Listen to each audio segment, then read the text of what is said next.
My Quran Time ini dibawakan khas kepada anda oleh Mufas.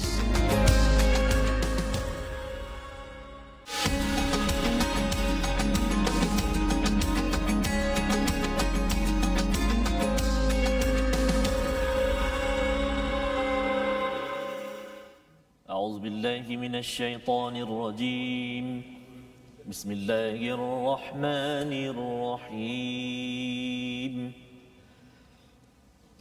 إنما التوبة على الله للذين يعملون السوء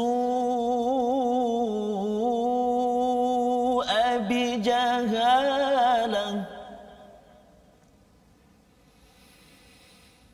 للذين يعملون السوء بجهالة ثم يتوبون من قريب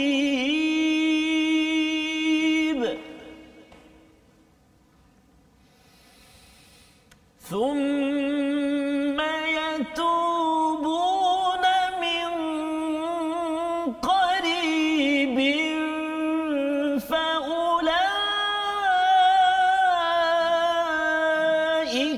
يتوب الله عليهم وكان الله عليما حكيما وكان الله عليما حكيما صدق الله العظيم. Surah Al-Azim. Assalamualaikum warahmatullahi wabarakatuh. Alhamdulillah wassalatu wassalamu ala Rasulillah wa ala alihi wa man wala. Syada la ilaha illallah, syada Muhammadan abduhu wa rasuluh. Allahumma salli ala sayidina Muhammad wa ala alihi wa sahbihi ajma'in. Amma ba'du. Apa khabar tuan-tuan dan puan yang dirahmati Allah sekalian? Kita memanjatkan kesyukuran pada Allah Subhanahu wa taala. Pada hari ini kita bersama dalam My Quran Time, baca, faham, amal, dan pada hari ini kita bertuah untuk kita diberi peluang bersama dengan halaman 80 hingga 84 untuk sama-sama kita mengulang kaji. Dan pada hari ini kita ada tetamu istimewa khas untuk tuan-tuan yang berada di rumah. Kita bersama dengan Dr. Muhammad Arif Musa. Assalamualaikum Ustaz. Waalaikumsalam. Insya-Allah Ustaz ya. Ahlan wa sahlan. Ahlan. Dan juga kepada Ustaz Tarmizi Abdul Rahman. Apa khabar Ustaz hari ini? Alhamdulillah. Alhamdulillah. Bertuah Ustaz. Bertuah kita Bersama dengan sahabat saya juga ni Ustaz. Pernah bersama di USIM Ustaz. Masya-Allah. Segana dengan Ustaz Kita bersama Bizi. bintang ilmuwan hari ini. Betul, Ustaz. Ustaz, ya, Allah, yang kita Allah nak Akbar. belajar Yes, ya, Ustaz. nak mengulang kaji. Dan tuan-tuan yang berada di rumah amat bertuah ya, jangan lupa untuk share di Facebook untuk beritahu pada kawan pada hari ini ada Dr. Muhammad Arif Musa yang banyak pengalaman ya di Madinah, di Riyadh dan juga PhD pengajian di dalam bahagian tafsir yang mengkaji tentang pelbagai perkara yang difahami oleh orientalis ya, tentang Quran, tentang kata mereka ada khilaf, ada perbezaan, tetapi dapat dikaji. Dan mungkin pada hari ini kita nak melihat lebih jauh lagi daripada halaman 80 hingga 84, bagaimana kita ingin memastikan surah An-Nisa, surah yang banyak memperjuangkan keadilan, bercakap dalam rumah, bercakap di luar rumah.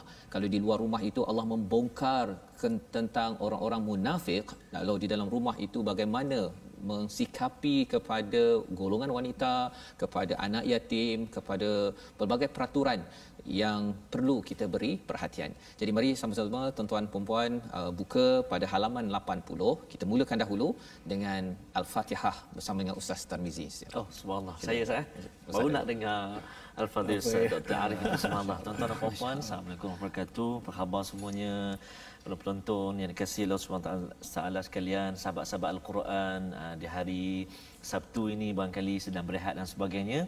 Tapi rehat kita diisi dengan sama-sama kita mendengar Al-Quran, kita belajar, memahami dan ulang kaji pengajian kita di surah An-Nisa ini.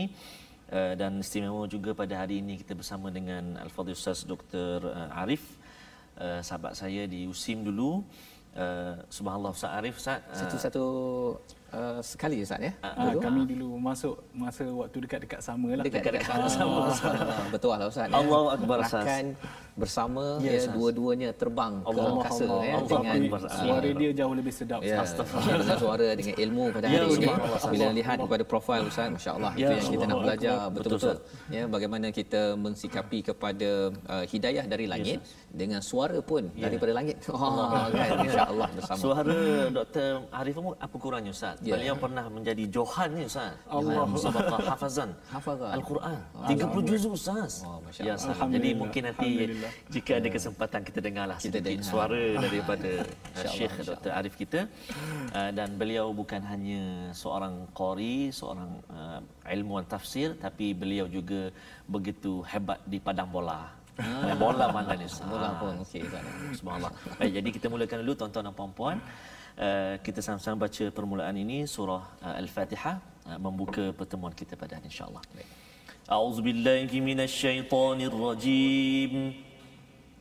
Bismillahirrahmanirrahim. Alhamdulillahi rabbil alamin. Ar-Rahmanir Rahim. Maliki yaumiddin. Iyyaka na'budu wa iyyaka nasta'in. اهدنا الصراط المستقيم صراط الذين أنعمت عليهم غير المغضوب عليهم ولا الضالين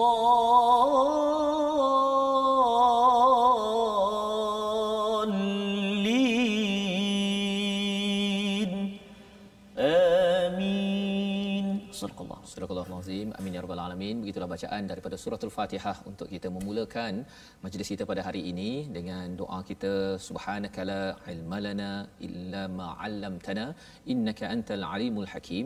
Kita ingin sama-sama melihat kepada hidayah daripada Allah Subhanahu Wa Taala yang kita mohon pada setiap hari agar Allah pimpin kita, Allah tunjuk kita ke jalan yang lurus. Dan pada hari ini kita ingin mengulang kaji pada tuan-tuan pada halaman 80 hingga 84 yang telah pun kita ikuti sejak daripada hari Isnin hingga hari Jumaat, di mana pada kali ini kita melihat pada surah An-Nisa, ya, daripada juz yang keempat, apabila Allah menyatakan tentang cabaran dalam sebuah hubungan lelaki wanita, dan kemudian Allah mengingatkan di dalam ayat yang ke-16, ya, ataupun pada ayat yang ke-17 tentang taubat.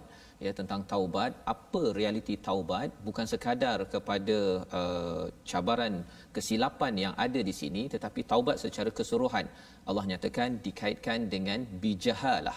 Jadi mari sama-sama kita buka halaman 80 ayat 17 ini. Kita minta kepada Ustaz Tarmizi Ustaz ya, membacakan ayat 17 ini insya-Allah, dan kemudian nanti boleh kita minta daripada Dr. Muhammad Arif untuk berkongsi sebenarnya bila bercakap tentang taubat di sini, ya'maluna su'a bijahalah, ya, dia bukan sekadar yaf'alun tetapi ya'malun. Maksudnya ini memang amal lah Ustaz ya, memang dia beramal, bukan sekadar buat tanpa sedar. Tetapi di sini ada kaitan dengan bijahalah. Kita mungkin nak pencerahan daripada Dr. Muhammad Arif nanti. Jahil itu apa? Pasal biasanya kalau saya faham, jahil itu biasanya bodoh, ya, tak tahu. Tetapi adakah tak tahu, kalau dah tahu apa pula boleh ke taubat diterima, ya? Jadi kita dengar dahulu ayat 17 bersama dengan Ustaz Tarmizi Abdul Rahman. Terima kasih Fadil Ustaz Fazrul. Yang saya muliakan Fadil Ustaz Dr. Arif. Khususnya tuan-tuan dan puan-puan sahabat-sahabat Al-Quran yang dikasihi Allah Subhanahu taala sekalian, pejam celik kita kini di surah An-Nisa dah Ustaz ya. Betul. Al-Baqarah, Ali Imran, kemudian sekarang An-Nisa. Jadi kita nak baca ini ayat yang ke-17 Ustaz. Dan saya kira ulang kaji pada hari ini begitu menarik dan penting dalam kehidupan kita sebab berkait dengan taubat Ustaz. Taubat. Kita jelas sebagai manusia biasa ni kita tak lari daripada melakukan macam-macam kesalahan. Mudah-mudahan Allah Subhanahu Wa Taala terus buka pintu taubat dan kita sendiri terus memohon keampunan daripada Allah Subhanahu Wa Taala walau macam mana banyaknya dosa kita, pintu taubat Allah SWT itu sangat luas dan senantiasa terbuka untuk hamba-hamba, untuk kita semua. Mudah-mudahan kita dapat kekuatan daripada Al-Quran yang kita bersahabat dengan, insya-Allah. Amin ya rabbal alamin. Ayat yang ke-17 mari kita sama-sama baca dengan bacaan murattal jaharkah, cuba ya, insya-Allah. A'udzu billahi minasyaitonir rajim. Innamat التوبة على الله للذين يعملون السوء بجهالة ثم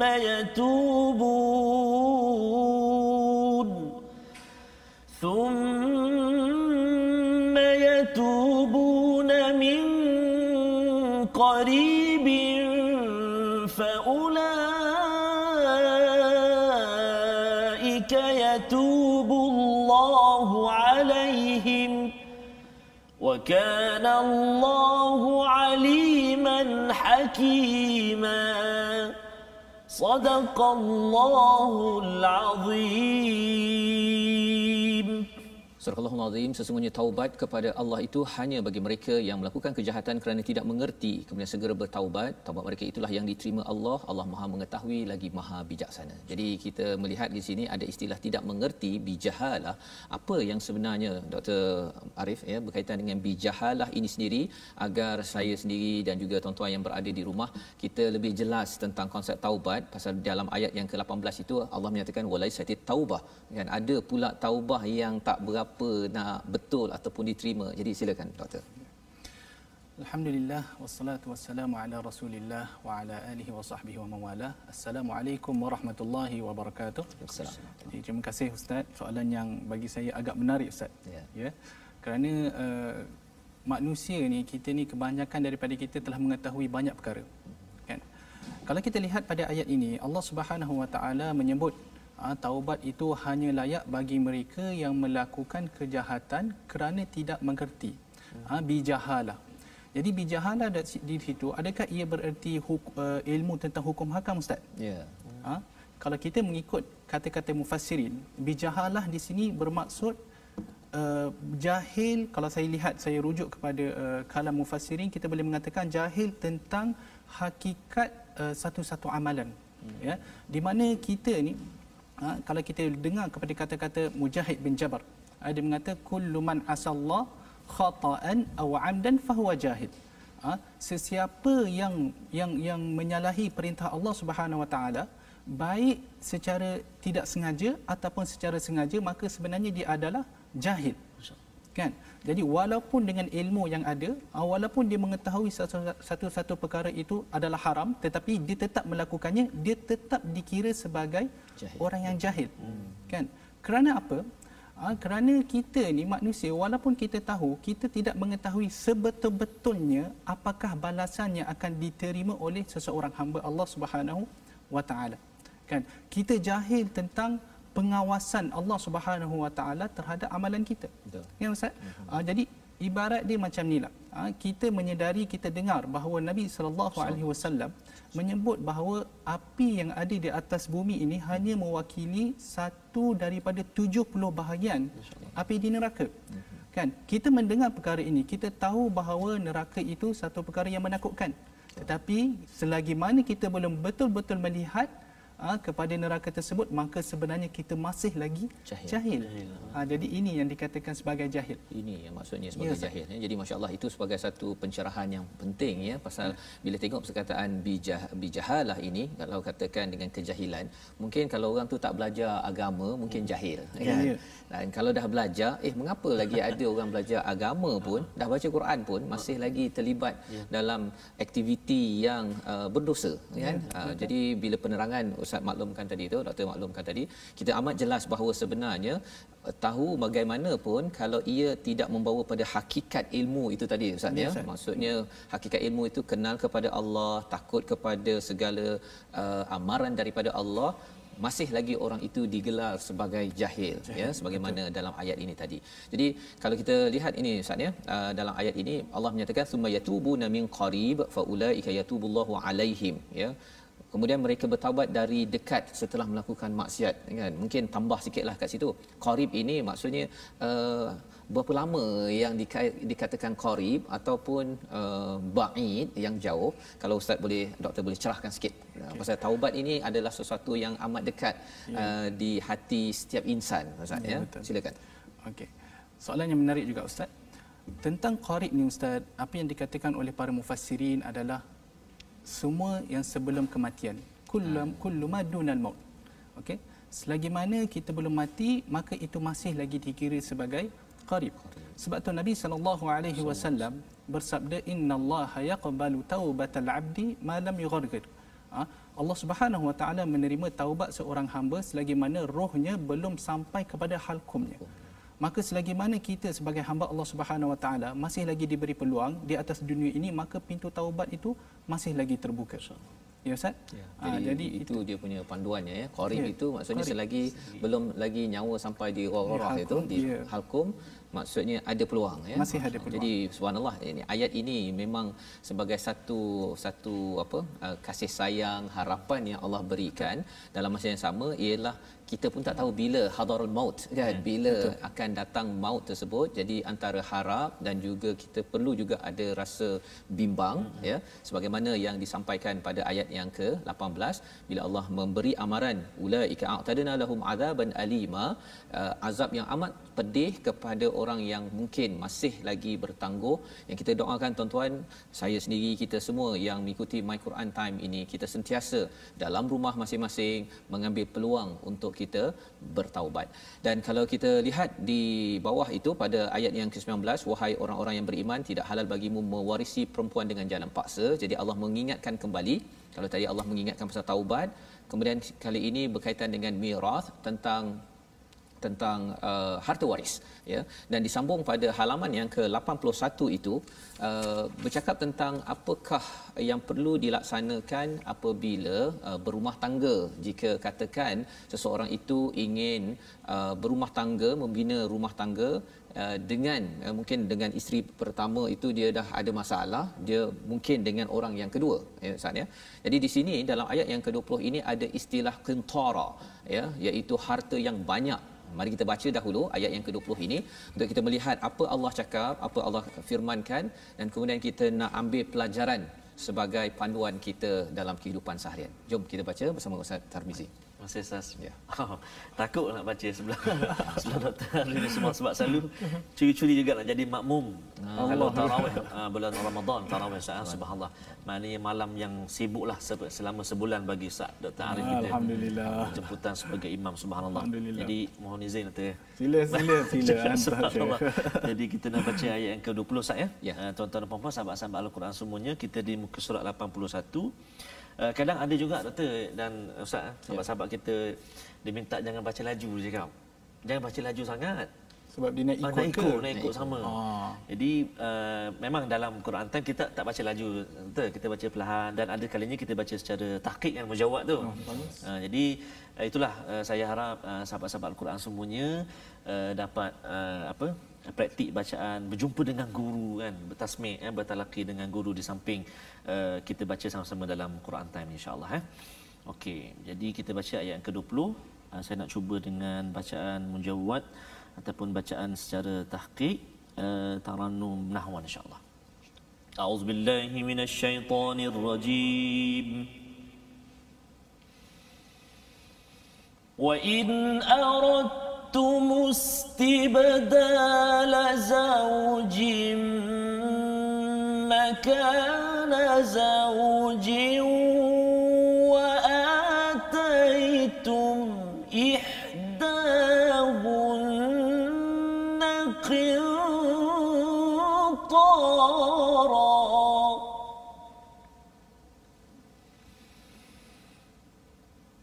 وآتيتم إحداهن قنطارا فلا تأخذوا منه شيئا أتأخذونه بهتانا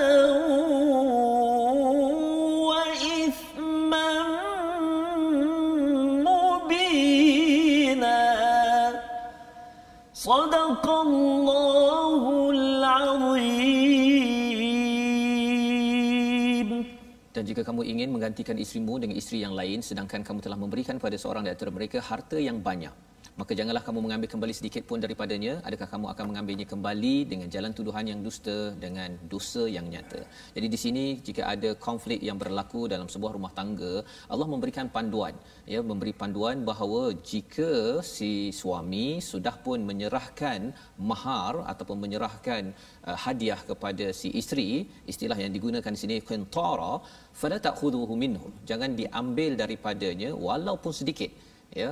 Dan kadang-kadang mungkin kerana konflik tersebut menyebabkan ada yang sanggup melakukan buhtan ataupun melakukan tuduhan untuk mengambil balik, Ustaz, ya, Doktor. Jadi di sini kalau kita tengok pada ayat 20 ini ada istilah qantara. Kalau dalam surah Ali Imran itu ada muqantarah, ya, tuan-tuan harta yang bertimbun-timbun, kan.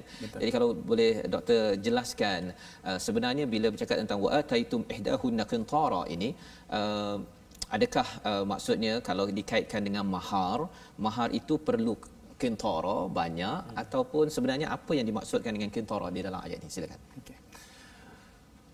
Di dalam ayat ini Allah Subhanahu Wa Taala memberitahu kepada kita bahawa jika seseorang itu hendak menceraikan isteri dia dan mengambil isteri yang lain, maka mahar yang telah diberikan kepada isteri pertama itu tidak boleh kita ambil kembali. Okay.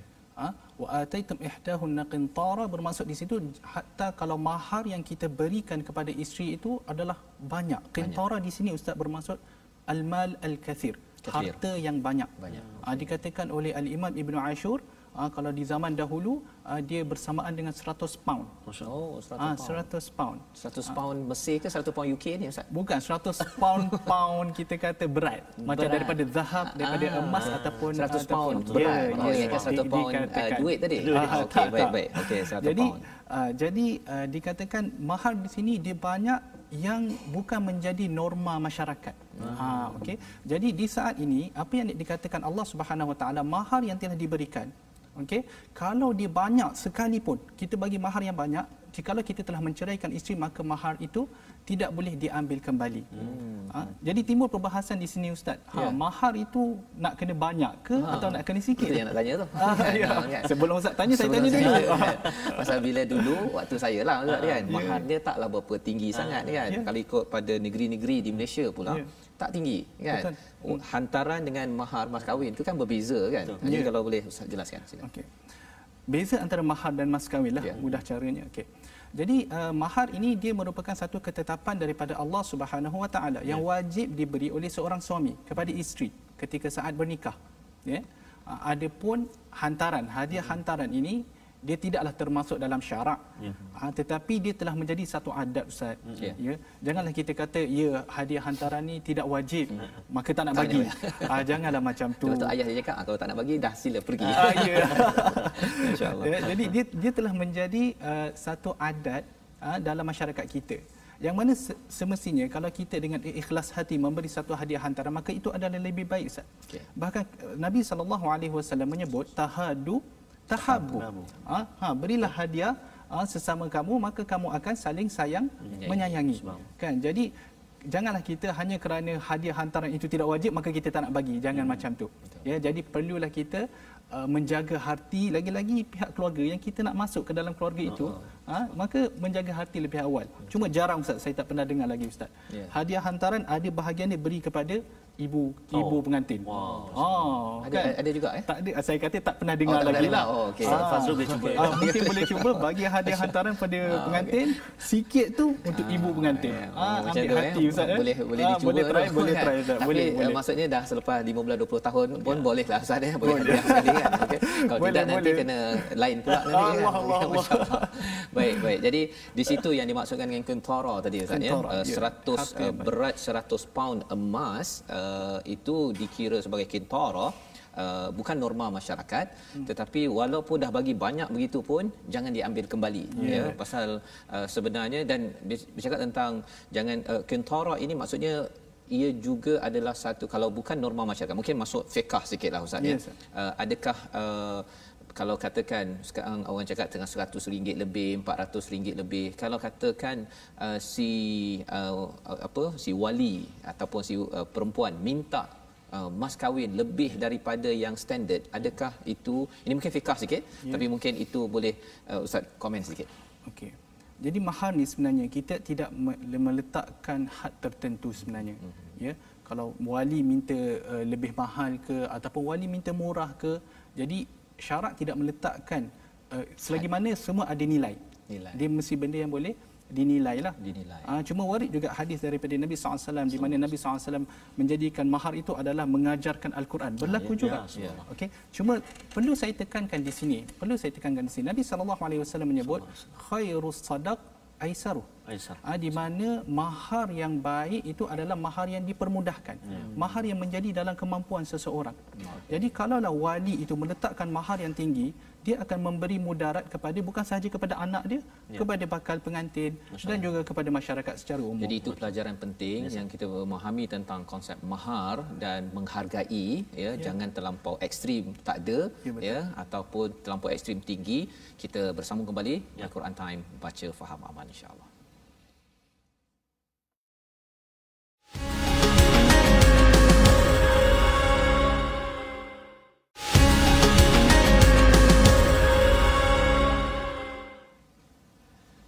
Astaghfirullah Rabbal baraya, astaghfirullah minal khataya. Sadaqallahul azim. Alhamdulillah. Sahabat-sahabat Al-Quran, para penonton yang dikasihi Allah SWT sekalian, bertemu kembali kita dalam My Quran Time. Biarlah dalam kehidupan kita, kita senantiasa dekat dengan Al-Quran dan lidah yang senantiasa dipermudahkan Allah Subhanahu Wa Taala untuk zikrullah, ala bi dzikrillahi tatma'innul qulub, dan kita senantiasa mohon keampunan daripada Allah Subhanahu Wa Taala. Fadil Ustaz Dr. Arif dan juga Ustaz Fazrul, kita selalu wawarkan kepada sahabat-sahabat penonton untuk bergabung dengan kita Ustaz. Kita ada IG Ustaz. Ustaz Arif pun ada IG. Kita ada YouTube, kita ada Telegram, Facebook. Jadi kita nak jemput sahabat-sahabat semua untuk bergabung dengan kita di platform rasmi kita, Facebook kita Sahabah Al-Quran, My #Quran Time dan juga My #Quran Time. Juga kita ada YouTube, Telegram dan juga Twitter dalam akaun yang sama, tajuk dia My #Quran Time Official, dan juga Instagram kita My Quran Time Official. Jadi jemput sahabat-sahabat untuk bergabung di situ, bertanyakan apa juga soalan, berkongsi apa juga pandangan, mungkin ada cadangan-cadangan ataupun nasihat-nasihat untuk disampaikan, nota-nota contohnya, ataupun ingin mengulang kaji hukum-hukum tajwid ataupun pelajaran-pelajaran daripada tadabbur bagi episod-episod yang sebelum ini, bolehlah bergabung di platform-platform itu Ustaz. Insya-Allah. Masya-Allah. Terima kasih diucapkan pada Ustaz Tarmizi Abdul Rahman. Kita berbincang tentang platform untuk kita selalu berbincang, dan kita ingin menyambung ulang kaji kita bersama dengan Dr. Arif pada hari ini. Terima kasih doktor berkongsi sebentar tadi, bercakap tentang bijahalah, tentang konsep jahil di dalam ayat surah An-Nisa ini, dan juga tentang mahar tentang konsep yang benar, maksudnya bukanlah terlampau ekstrim tak ada pasal ada yang kata saya ni dah memang cinta sangat kepada si pasangannya itu, dia cakap pada ayah mertuanya, pak cik saya membawa qul huwallahu ahad. Allah kan. Jadi itu kalau ada orang cakap begitu tu kena bincang dengan Dr. Arif bolehlah apa sebenarnya yang dimaksudkan dengan, pasal bila Allah meletakkan qintara itu maksudnya ada kemungkinan boleh sampai tahap begitu. Perjuangan seorang lelaki kalau nak dapatkan, nak mengambil, kalau kita lihat di dalam ayat yang ke-24 itu Allah menggunakan perkataan wal muhsanatu minan nisa, maksudnya dan bagi perempuan yang bersuami, maksudnya bila seorang wanita itu ingin dinikahi, sebenarnya membina kubu Ustaz sebenarnya kepada si wanita, kerana selama ini kubunya itu dibina oleh si ayah melindungi. Maka sebagai seorang rijal qawamun 'alan nisa yang akan dibahaskan pada halaman seterusnya nanti, kena ada kemampuan untuk melindungi dan membina kubu, bukannya sekadar pasrah begitu sahaja, ya, walaupun tidak mustahil, ya, kalau katakan perlu, itu yang berlaku pada zaman Nabi sallallahu alaihi wasallam.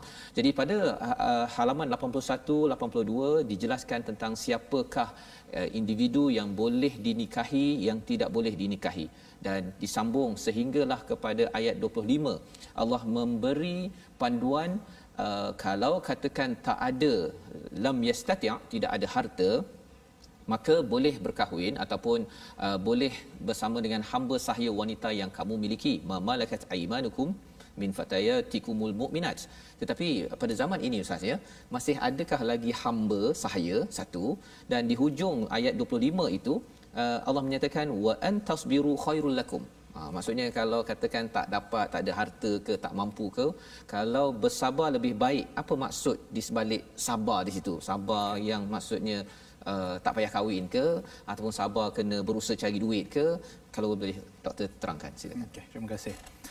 Jadi ayat yang ke-25, wa man lam yastata' minkum tawlan an yankihal muhsanatil mu'minat famimma malakat aymanukum min fatayatikumul mu'minat. Ayat ni secara umumnya dia menceritakan tentang satu keadaan, Ustaz. Keadaan di mana seseorang itu tidak ada harta, tidak mampu untuk mengahwini seorang perempuan yang merdeka. Kan? Jadi pada saat itu Islam membenarkan, tapi dengan syarat. Tapi membenarkan agar dia menikahi dari perempuan dari kalangan hamba sahaya. Ya. Jadi Islam mengatakan untuk seseorang itu dibolehkan dia untuk menikahi hamba sahaya, maka dia perlu ada 3 syarat. Iaitu pertama sekali dia tidak mampu untuk kahwin dengan orang yang merdeka. Yang kedua, dia takut diri dia akan terjatuh dalam dalam perbuatan zina, dan yang ketiga adalah hamba sahaya itu perlu menjadi seorang perempuan yang beriman, mukminah. Jadi ayat ini berkisar tentang perkara itu. Ya. Jadi yang Ustaz tanya tadi wa antasbiru khairul lakum, tetapi kamu bersabar itu adalah lebih baik. Apa maksud dia, Ustaz? Maksud dia macam ni. Islam walaupun dia membenarkan, dia sebenarnya kita sedang membincangkan satu perkara yang tiada sebenarnya, sebab hamba dah tak ada, perhambaan tak ada. Jadi bibik bukan, ya? Jangan Ustaz, jangan macam tu. Jadi kena faham kan, pasal ada yang kata bibik ni saya yang berkuasa. Jadi dia kata ayat ini salah tafsir, kan? Jadi penting perkara tersebut. Betul. Bibik bukan termasuk dalam hamba, ya, kena faham betul-betul. Yang kita bincangkan ini, kita cuma nak tadabbur ayat ini. Wa antasbiru khairul lakum. Ada satu pengajaran yang baik sebenarnya dalam ayat ini. Di mana walaupun Islam membenarkan seorang itu menikahi hamba, tetapi ia sangat-sangat tidak digalakkan, Ustaz. Kerana apa? Kerana anak yang lahir daripada perkahwinan itu juga adalah seorang hamba. Dia mengikut ibu dia, status dia. Jadi kerana itu Islam sangat-sangat tidak menggalakkan perhambaan sebenarnya. Sebab tu kalau kita lihat di dalam banyak hukum hakam, antara kafarah dia adalah memerdekakan, membebaskan hamba, Ustaz. Kan? Jadi di situ maka untuk nak mengelakkan status anak seseorang itu menjadi hamba, maka sebab itu Allah Subhanahu Wa Taala kata wa antasbiru khairul lakum. Kamu bersabar itu adalah lebih baik daripada kamu menikahi seorang hamba walaupun dibenarkan. Jadi itu panduan ataupun kefahaman kita, walaupun perkara itu mungkinlah tidak berlaku sekarang. Maksudnya semua orang merdeka, tetapi kalau katakan ini Allah pujuk kepada orang pada zaman dahulu, kerana di sini ada satu perjuangan Islam sebenarnya, perjuangan memastikan semua orang merdeka. Yang penting menghambakan diri pada Allah sahaja, bukan menghambakan pada manusia, kerana perhambaan itu dia membawa banyak cabaran, Ustaz, ya. Kalau kita tengok pada zaman Makkiyah itu ataupun di Mekah itu, perhambaan itu seperti Bilal, ya, maksudnya dia boleh dipukul, di apa sahaja, dia boleh dibuat macam binatang pun sebenarnya. Tetapi Islam menaikkan status manusia, malah di dalam surah An-Nisa ini menaikkan status seorang wanita dan juga anak-anak yatim, orang-orang yang kurang bernasib baik, diperjuangkan oleh surah yang keempat ini. Baik. Jadi kita nak teruskan pada halaman seterusnya. Kita nak melihat pada halaman 83 ayat 28. Dan saya nak menjemput kepada Ustaz Tarmizi membaca bermula dulu daripada ayat 27 dan 28. Kerana di sini adalah satu komentar Allah kepada segala peraturan yang sudah pun dibincangkan sebelum ini, dan mari sama-sama kita dengarkan dahulu, kita baca bersama Ustaz Tarmizi. Terima kasih Fadil Ustaz Fazrul, yang dikasihi Fadil Ustaz Dr. Arif. Khususnya tuan-tuan dan puan-puan sahabat-sahabat Al-Quran, peminat setia Al-Quran, peminat setia Al-Quran, mudah-mudahan terus dalam rahmat Allah Subhanahu Wa Taala. Berbalik pada bacaan kita nak baca ayat 27 dan 28 Ustaz ya. Di muka surat 83. Kadang-kadang saya baca lambat Ustaz. Kadang baca cepat. Kalau baca lambat tu yang macam suara agak tinggi itulah. Ataupun kita panggil mujawad kan, ataupun tahqiq bacaan tu, ataupun saya baca dengan bacaan yang agak laju, itu bacaan secara tadwir, ataupun bacaan kita baca murattal. So itulah antara perbezaan tempo bacaan yang kami baca dalam My Quran Time. So mudah-mudahan dapat panduanlah sikit-sikit untuk sahabat-sahabat Al-Quran semuanya. Mari kita sama baca ayat 27, 28, muka surat 83. Saya nak cuba dengan bacaan nahwan ataupun kurdi insya-Allah. أعوذ بالله من الشيطان الرجيم والله يريد أن يتوب عليكم ويريد الذين يتبعون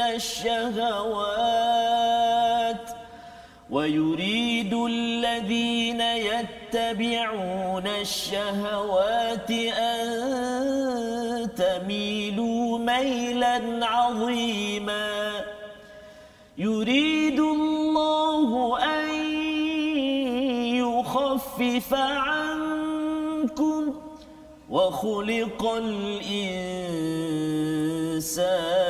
ضعيفا صدق الله العظيم. Dan Allah hendak menerima taubatmu, sedangkan orang-orang yang mengikut hawa nafsunya menghendaki agar kamu berpaling sejauh-jauhnya. Allah hendak memberikan kemudahan kepadamu kerana manusia diciptakan bersifat lemah. Di sini pada ayat 27-28 adalah selepas ayat 26 yang juga bermula dengan perkataan yuridullah. Allah menceritakan pada apakah yang diinginkan, yang dikehendaki daripada segala peraturan, segala perkara yang telah dijelaskan dalam surah An-Nisa setakat ini. Allah membawakan pada ayat 27 itu betul-betul Allah nakkan kita ini kembali kepada Allah, bertaubat. Dan pada ayat 28 itu Allah menyatakan, Allah ringankan kerana manusia ini dhaif iaitu lemah. Jadi mungkin di sini kita nak memahami lebih lanjut Ustaz ya, pasal lepas daripada ayat 28 ini malah disentuh tentang la ta'kulu amwalakum bainakum bil batil.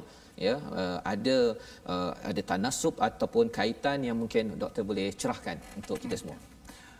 Jadi ayat 28, pertama sekali terima kasih Ustaz. Ya. Ayat yang ke-28 itu Allah Subhanahu Wa Taala menyebut yuridullahu an yukhaffifa ankum wa khuliqal insanu dha'ifa. Allah hendak memberikan kemudahan kepadamu kerana manusia diciptakan bersifat lemah. Apa yang dimaksudkan kat lemah dalam ayat ini? Jadi yang dimaksudkan dengan lemah sebenarnya kalau kita lihat pada tafsiran ulama mengatakan lemah dari serba segi. Daripada pelbagai segi. Kan Ustaz? Pertama sekali manusia ini lemah dari segi jasad dia lemah. Jasad. Ya. Jadi kita ini dibandingkan dengan penciptaan Allah Subhanahu Wa Taala yang lain, kita sangat lemah. Lemah berbanding dengan gajah. Ya. Dengan binatang pun kita lemah, dengan malaikat kita jauh lebih lemah, dengan jin pun Ustaz. Ya. Dengan jin, sebab kalau kita lihat pada kisah Nabi Sulaiman alaihi salam di mana jin offer diri dia untuk memindahkan istana Balqis. Jadi jin pun mempunyai satu kekuatan yang melebihi daripada kekuatan kita. Kan? Jadi manusia ini adalah lemah. Kerana itu Allah Subhanahu Wa Taala menyebut antum asyaddu khalqan amis sama banaha. Adakah kamu yang lebih hebat ciptaannya ataupun langit?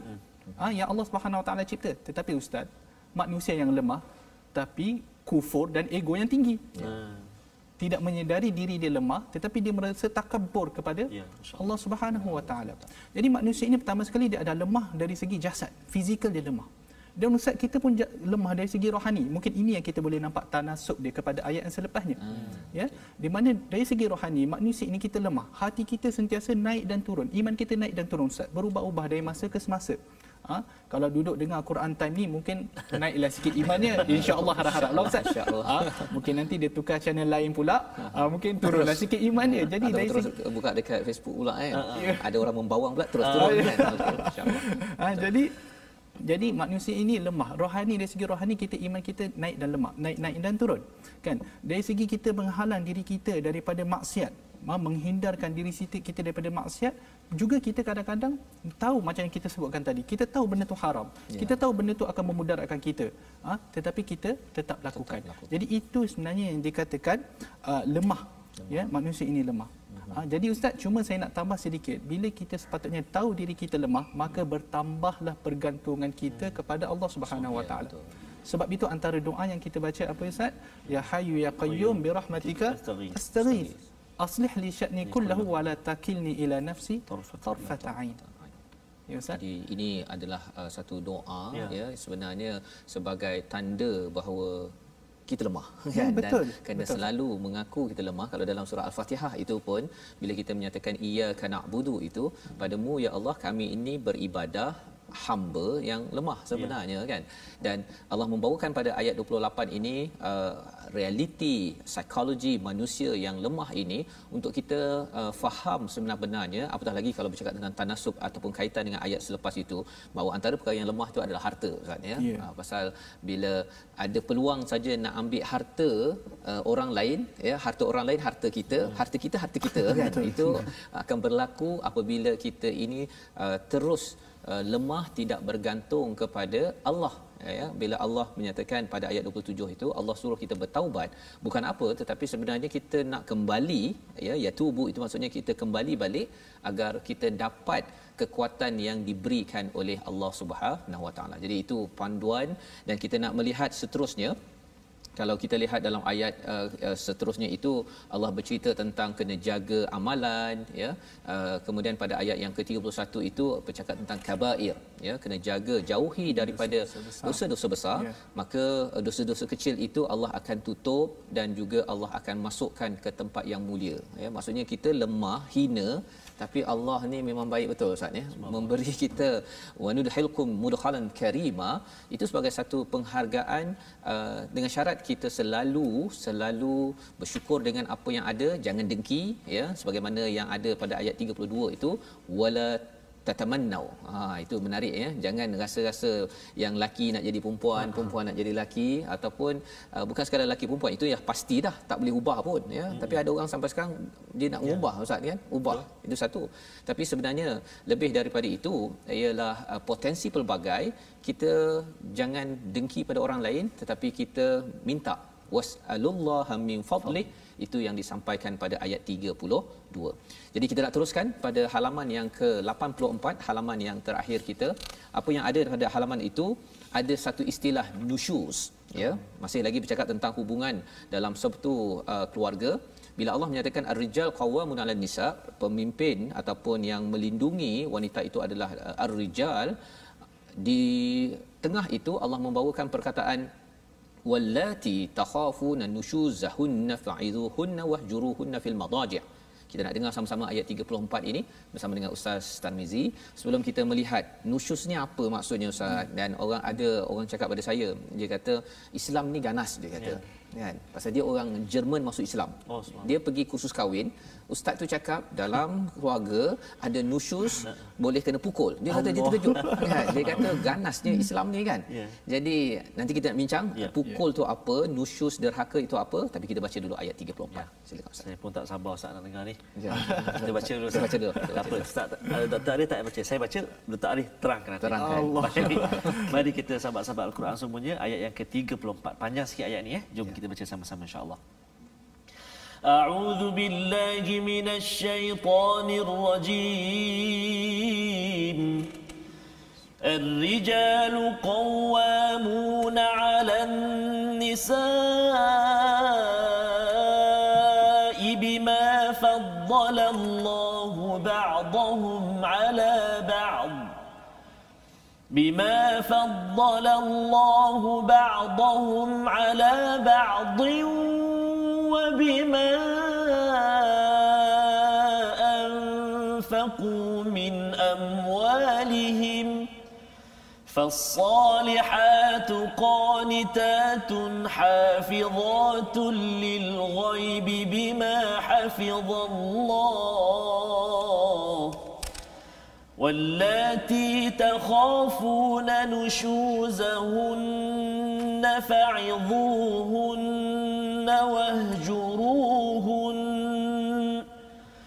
واهجروهن في المضاجع واضربوهن فإن أطعنكم فلا تبغوا عليهن سبيلا إن الله كان عليا كبيرا صدق الله العظيم. Surah Al-Allahul Azim, di dalam ayat ini lelaki itu pelindung kepada perempuan kerana Allah telah melebihkan sebahagian mereka atas sebahagian yang lain dan kerana mereka telah memberikan nafkah daripada hartanya. Ini adalah bahagian pertama daripada ayat tersebut dan disambung dengan sifat wanita yang salihah adalah mereka yang taat, qanitat, hafizat dan menjaga diri ketika suaminya tiada, lil ghaib bima hafizallah, kerana Allah telah menjaga mereka, memperjuangkan hak bagi seorang isteri dalam ayat ini. Jadi Ustaz, bila ada tentang wanita, lelaki, suami, isteri, kemudian Allah membawakan wallati takhafuna nushuzahunna, ya, yang menyeleweng ataupun yang derhaka, maka ada 3 kaedah, iaitu nasihatkan, asing tempat tidur dan juga pukul. Ya, ada pukul. Jadi di sini kalau Ustaz boleh, doktor boleh cerahkan, satu nusyuz ini apa sebenarnya? Adakah pasal si suami minta buat teh tarik, si isteri dia duduk tengok WhatsApp dia lambat 3 saat, nusyuz kan, okey, ataupun sebenarnya apa? Satu, dan yang keduanya, pukul itu sampai tahap mana? Ini 3 soalan dalam satu. Satu lagi soalan ialah, ada ke istilah suami derhaka? Kan, isteri je derhaka, ada ke suami derhaka? Sila Ustaz. Package soalannya. Package soalannya. Ayatnya memang mantap bagi soalan Ustaz ya. Baik. Okey. Bismillahirrahmanirrahim. Pertama sekali, bila kita membincangkan tentang perkahwinan Ustaz di dalam Islam, saya agak menarik bila Ustaz cakap tadi tentang bagaimana seorang non-Muslim yang baru masuk Islam tetapi diketengahkan dengan perkara-perkara begini yang mana mungkin menjadi fitnah sebenarnya. Bila kita menceritakan tentang perkahwinan dalam Islam, sebenarnya perkahwinan ini ada satu benda yang terbina atas kasih sayang atas antara suami yang terjalin antara suami dan isteri. Ya. Jadi kasih sayang, toleransi itu sangat penting di dalam sebuah perkahwinan. Cuma bila mana kita hidup berkahwin Ustaz bertahun-tahun, kan orang kata sedangkan lidah lagi tergigit kan Ustaz. Sedangkan lidah. Allah. Yang tu saya tak boleh buatlah. Suara sedap macam tu luar kemampuan saya Ustaz. Okey. Jadi kita katakan akan berlaku juga pertelingkahan. Jadi adalah naik perkataan nusyuz. Ya. Jadi nusyuz ni kalau mengikut fahaman ulama, dia adalah bila mana seorang isteri itu derhaka kepada suami dia.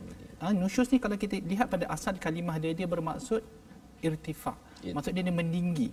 Maksud dia di situ isteri dia meninggikan diri dia daripada melaksanakan kewajipan sebagai seorang isteri. Kan? Jadi gambaran ulama memberikan beberapa gambaran tentang nusyuz. Termasuklah benda-benda yang kadang-kadang kita terlepas pandang lah Ustaz. Kan? Saya rasa kalau yang teh lambat 3 saat tu, itu melampau lah tu. Agak-agak lah ya. Pasal dia mungkin dia dah jadi pangkat tinggi kan. Bila masuk meeting je terus dia punya tu masuk dalam lambat 3 saat habis keluar kan. Jadi kita bawa kat rumah, okey itu melampau. Okey, teruskan melampau. Cuma yang ulama memberikan gambaran, contoh isteri keluar daripada rumah tanpa izin, isteri bermusafir tanpa izin, isteri tak nak buka pintu, suami nak masuk rumah, kan? Itu antara gambaran tu yang ulama memberikan gambaran nusyuz. Kalau suami balik lewat ke apa, dia tutup pintu tak bagi, tidur luar. Tak boleh tu. Itu antara gambaran yang ulama memberi contoh-contoh nusyuz disebutkan benda ini. Ya. Jadi yang tu kena jaga. Sebab Ustaz beri soalan package tadi, saya dah lupa soalan kedua Ustaz. Jadi nusyuz satu, kemudian pukul tu kan. Maksudnya pukul. Dah lepas paling akhir sekali pukul kan, bukan paling rasa dah laka dia terus pukul kan. Tapi pukul tu apa maksudnya kat situ? Jadi kita tahu kalau seseorang isteri itu kita rasa macam diri dia dah ke arah nusyuz, maka pertama sekali dia ada 3 langkah seperti mana yang disebutkan dalam ayat ini Ustaz. Jadi langkah yang pertama adalah memberi peringatan. Kalau boleh lalu langkah-langkah ni satu persatu dahulu. Jangan melompat-lompat pergi ke direct ke pukul, ya. Mula sekali memberi peringatan mengingatkan dia kepada azab Allah Subhanahu Wa Taala, hukum hakam dan sebagainya. Kedua, mengasingkan tempat tidur. Yang ketiga ni barulah pukul. Itu pun pukulan ni ada kaedah dia, ada syarat-syarat dia Ustaz. Pukulan hendaklah dengan niat mendidik. Itu yang pertama. Yang kedua, pukulan itu tidak boleh memberi kesan. Tidak boleh patah, tidak boleh luka. Jangan pula dan tidak boleh pukul pada muka, tidak pula pada tempat-tempat yang bahaya. Contoh dia nak pukul perlahan tapi dia pukul di leher Ustaz. Di sini Ustaz. Terus dia dapat. Dia ingat. Allahu akbar. Masya-Allah. Jadi tak boleh. Kan? Dan saya ada baca satu yang mengatakan bahawa bila sesuami nak pukul, dia kena tengok dulu. Ini yang saya kata tadi Ustaz. Benda yang dibenarkan, tetapi adakah ia wajar? Jadi kalaulah dirasa daripada pukulannya itu hanya akan membawa keadaan yang lebih teruk, maka jangan pukul. Maka jangan pukul. Dia kena lihat dahulu keadaan. Tak boleh sewenang-wenangnya. Sama juga macam tadi, kalau dia menikahi hamba, maka akan melahirkan anak yang hamba. Maka sama juga keadaan ini. Walaupun ia dibenarkan, tetapi kalau ia merasa tidak wajar, maka janganlah kita buat. Jadi itu adalah panduan ya untuk kita sama-sama memahami bagaimana pengurusan keluarga di dalam surah An-Nisa. Dan satu lagi tadi tentang suami derhaka tu Ustaz kan. Jadi sebenarnya suami derhaka ni kalau dia tidak ikut Allah tu derhakalah tu betul. Kan, tidak ikut panduan, tidak melaksanakan kewajipan itu, ya. Jadi itu juga ada yang kita harap Allah jauhkan. Kita mohon pada Allah Subhanahu Wa Taala agar kita, tuan-tuan yang berada di rumah, kita dapat mengikuti surah An-Nisa ini, membina keluarga bahagia sampai ke syurga. Jadi kita ucapkan ribuan terima kasih kepada Dr. Muhammad Arif Musa. Kita persilakan Ustaz memimpin Ustaz ya doa akhir kita agar Allah izinkan pada kita semua membaca Al-Quran, ambil panduan dan dapat bina keluarga sampai ke akhirat sana. Silakan Ustaz.